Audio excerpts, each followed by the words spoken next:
Heard the word karma, K-A-R-M-A, karma. What is that? What is it really? Well, it comes from a Sanskrit word, and it is used in Eastern religions in various ways, in Hinduism, in Buddhism, in Taoism.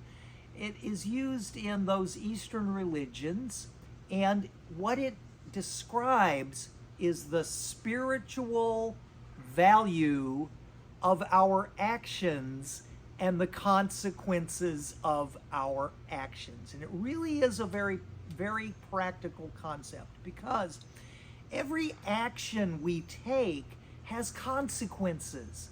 It has follow-on consequences, and those consequences can be understood basically as karma. But karma is a deeper spiritual reality beyond the physical. Karma describes the spiritual or ethical value of actions and the consequences of actions. The idea there is that the actions we take are ultimately of eternal significance. A good way to understand that is how stubborn we can be at holding on to the past. The actions of the past, the bad things people did, the bad things people say, and how we get all burned up remembering those bad things. The idea of karma is that when our soul leaves our body at death. When our soul leaves our body, it carries with it the weight of the negativity that it has encountered during life. And rather than just letting go of life and moving into the light, moving into eternity, into the love of Christ, what folks do is they hold on to the negativity.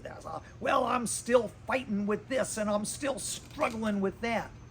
It's a spiritual way of describing a process we are deeply engaged in every day.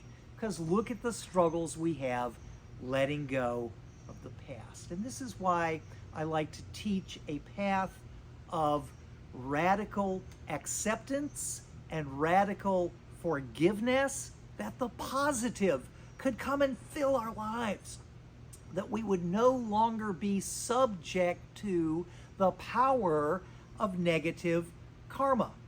A good way of understanding karma also is just an old saying that's very popular in the West, that, well, what comes around goes around.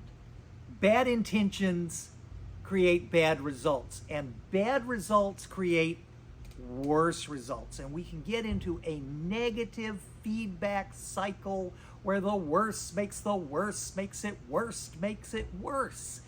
And so we have to understand these things have power in our lives. And in order to rise to that power, we have to let go of whatever it is that has happened in our past. We have to live today awake and bright and ready for today, not burdened with all the negativity of the past. I'm Pastor Steve. Thank you so much for watching.